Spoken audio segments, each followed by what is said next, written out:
The world outside Harmony Meers' window was a blur of angry grey clouds. Harmony gripped the armrest, knuckles white as the airplane shuddered violently. The captain's voice mentioned turbulence, but it only deepened her fear. She was thousands of feet in the air, trapped, her heart pounding with terror. Her dream, the National Pastry Championship in Chicago, waited on the ground, but first, she had to survive the sky. Another lurch sent nausea through her. She gasped, sweat beating on her forehead. Fear wasn't logical, and it had its claws deep in her. Surrounded by calm strangers, she felt utterly alone. The plane dropped again and her composure shattered. Desperate, she reached out blindly and grabbed the hand of the man beside her.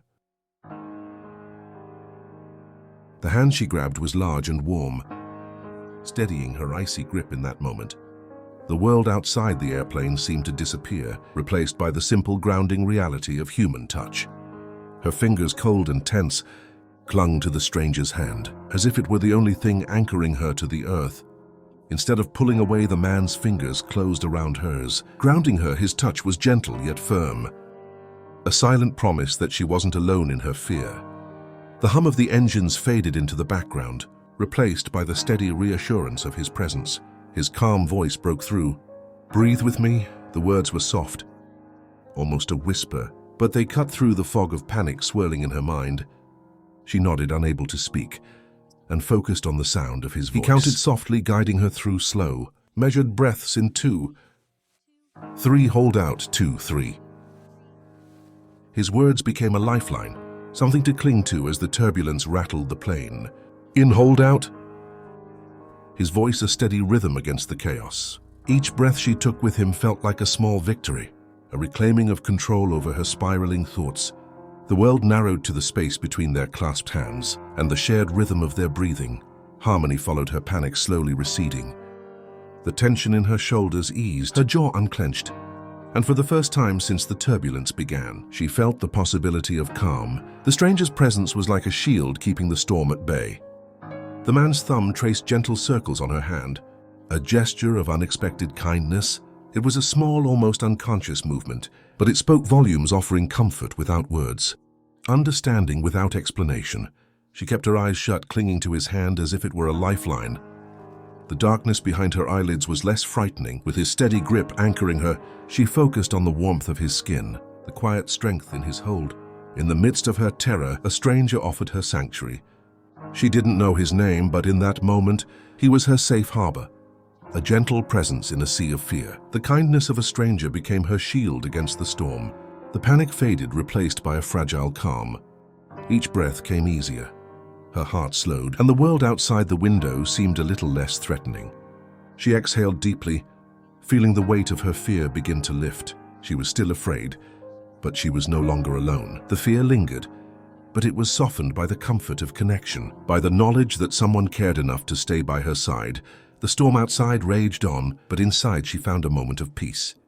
The plane shuddered, lightning flashed, but within their small bubble there was safety and a sense of hope she hadn't expected to find. She finally opened her eyes, ready to thank her unexpected savior. Gratitude welled up inside her. Mingling with relief, she realized that sometimes the smallest gestures, a hand to hold, a voice to guide, can make all the difference in the world. Harmony turned to thank the man, but froze as she recognized him. Patrick Bell, the name echoed a ghost from her past. He was older, but unmistakable. The millionaire developer who'd sold her beloved book Nook. Her hand went limp in his grasp, dread washing over her of all people. She was seated next to the man who'd erased her sanctuary. The pain of that loss resurfaced. Sharp and bitter, Patrick watched her, his expression unreadable. The turbulence outside was nothing compared to the storm now brewing between them. "Harmony Meers," Patrick said quietly, his voice barely audible above the hum of the engines, confirming he'd known her all along. The name hung between them, a secret finally spoken aloud after years of silence and distance. For a moment, the world outside the airplane seemed to fade away, leaving only the two of them suspended in a fragile bubble of truth. She pulled her hand away, anger and confusion swirling in her chest. The gesture was small, but it spoke volumes. Her trust, so carefully rebuilt, now threatened to crumble. Her mind raced, replaying every conversation. every glance searching for clues she might have missed. "You know who I am," she accused. Her voice barely above a whisper, but sharp enough to cut through the tension. Her eyes searched his face for answers, for any sign of deception or remorse. The kindness he'd shown now felt tainted. Every gesture suddenly suspect. She wondered if every smile, every word of encouragement, had been part of some elaborate act. The betrayal stung, not just because he'd lied, but because she'd let herself believe in him. Patrick admitted, "I've been following your career. I never meant to deceive you, Harmony. I wanted to see who you'd become. What you'd built for yourself. The Gilded Page is a success," he continued, his tone softening. "You turned it into something special, something people love. I've watched from afar, always proud but never brave enough to reach out." His words landed heavily. He'd been watching her silently, cheering her on while she struggled to move past the pain he'd caused. The realization was both comforting and unsettling, a reminder of how closely their lives remained intertwined. A flight attendant passed, oblivious to the tension simmering between them. The ordinary bustle of the cabin felt surreal, as if the rest of the world was moving on, while their own had come to a standstill. Patrick offered her water, his hand trembling slightly. "I know what you think of me. You're not wrong," he said. His honesty raw. "I made choices I can't take back. And I've lived with that regret every day. Selling the bookstore was a mistake. One of my biggest regrets." He confessed, his eyes clouded with memories. "I thought I was doing the right thing, but I see now how much it cost you and me." The confession hung in the air, as shocking as the turbulence that suddenly rattled the cabin. For a heartbeat, neither of them spoke. Both shaken by the force of old wounds resurfacing, Harmony stared ahead, the past and present colliding in her mind. She saw flashes of the girl she'd been, the dream she'd once had, and the man who'd both inspired and betrayed her. The man who'd anchored her in fear was the same man who'd upended her world, shaping her journey in ways she was only now beginning to understand. Their history was a tangled web, impossible to escape. The silence between them was thick with unspoken history, every second stretching out as they struggled to find the right words. It was a silence filled with pain, but also with the possibility of forgiveness. She waited, uncertain what to say next, her heart pounding as she weighed the cost of opening old wounds against the hope of finally finding closure. Harmony finally faced him, anger flaring in her eyes, her voice trembling with the weight of years lost. The air between them was thick, with old memories and unspoken words, the kind that linger long after the last customer leaves, and the lights are dimmed. "It was a home for people like me," she said, her words echoing off the shelves that once held her favorite stories. The bookstore had been more than just a business. It was a sanctuary, a place where outsiders found belonging, where the lonely discovered friendship among the pages. "You tore it down for profit." Her accusation hung in the air. Sharp and unforgiving, Patrick didn't flinch, but his jaw tightened, betraying a flicker of guilt. "It was a terrible decision. I was young, arrogant. I thought I understood what mattered. But I was blind to everything, except my own ambition. I saw numbers, not people." His voice was softer now, almost pleading for understanding. The spreadsheets and profit margins had seemed so important then, but now they felt hollow. He spoke of reading protest letters, seeing her photo among the crowd, her face determined, her eyes full of hope and defiance. Her signbooks, not beans, haunted him in his dreams, a reminder of the community he'd helped dismantle. The image was burned into his memory, a symbol of everything he'd failed to see. "It was the first time I realized my decisions had real consequences," he admitted, his voice barely above a whisper. Harmony remembered that day, the cold wind, the locked doors, the sense of betrayal that cut deeper than any loss before. Hearing he'd been affected by her protest shifted something inside her. For years she'd believed her voice had been lost in the noise, but now she saw the impact it had left behind. He wasn't just a villain. He was a man who had made mistakes and carried the weight of them every day since. He was a man burdened by regret, haunted by the ghosts of choices he couldn't undo. The remorse in his eyes was real, and it unsettled her. The anger inside her warred with a new, confusing empathy.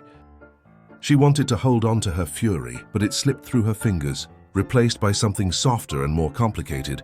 She'd spent years seeing him as a symbol of everything she'd lost, the face of corporate greed and indifference, but now he was more complex, a man shaped by his past, struggling to make sense of it. Just as she was, the narrative she'd clung to began to unravel, each thread revealing a new truth she hadn't wanted to see. The man beside her was not the caricature she'd created in her mind, but someone far more human, flawed, remorseful and searching for redemption. The past felt less black and white, the lines between right and wrong blurring with every word they shared. She struggled to reconcile the two versions of Patrick Bell, the destroyer of her sanctuary and the man who now sat before her seeking forgiveness. The storm between them began to change, its fury giving way to something quieter, more uncertain, a fragile hope that maybe, just maybe, understanding could grow where anger once lived. "So you felt guilty?" Harmony asked her, skepticism softening. Patrick shook his head. "It's more than that. When you opened your bakery, I saw a chance to balance the scales." He revealed the truth. The small business loan that saved her bakery came from his foundation. Harmony was stunned. The man she blamed for her loss had secretly helped her succeed. "I made sure your application was seen fairly. The rest was all you," Patrick said. The irony was staggering. Her new sanctuary was built on his quiet act of penance. "I never wanted you to know. I just wanted to see you succeed." Harmony's resentment wavered, replaced by disbelief and gratitude. The foundation of her dream was more complicated than she'd ever imagined. The past and present were now inextricably linked. She struggled to process the revelation. The plane was calm now, but Harmony's mind raced anger. Gratitude and empathy tangled inside her. Patrick sat quietly. The weight of his secret finally lifted. She realized his help didn't diminish her achievement. He'd only opened a door. She'd built her bakery with her own hands. But knowing he'd helped changed everything. "Why didn't you just apologize?" she asked softly. The question was no longer an accusation, but a search for understanding. Patrick looked at her, regret in his eyes. The answer would define what came next. Patrick sighed. "Because I was a coward. I thought actions mattered more than words." He admitted an apology would have felt hollow. He wanted her success to be hers alone. His vulnerability was disarming. Harmony looked at their hands inches apart. Forgiveness, she hadn't considered it until now. Her anger had been a shield, but it was heavy. "I don't know if I can forgive you," she said honestly. "Not yet. But I think I understand and I am grateful." It wasn't a full pardon, but it was a start. The door between them cracked open. Years of resentment began to lift. Turbulence inside her eased. She saw Patrick not as a villain, but as a flawed man seeking redemption. A new possibility emerged between them. The captain announced their descent into Chicago. The clouds parted, city lights shining below. A new landscape, a new beginning. Patrick smiled, tentative. "I'm in Chicago for a few days after your competition. Maybe dinner or coffee." Harmony hesitated, then saw the hope in his eyes. He was no longer just the man who sold the bookstore. As the plane touched down, she made a decision. "Maybe," she said after the competition, "we can talk." A new chapter had begun at 30,000 feet. She didn't know where it would lead, but she was willing to find out. Harmony stepped into the city, ready to chase her dream and whatever came next.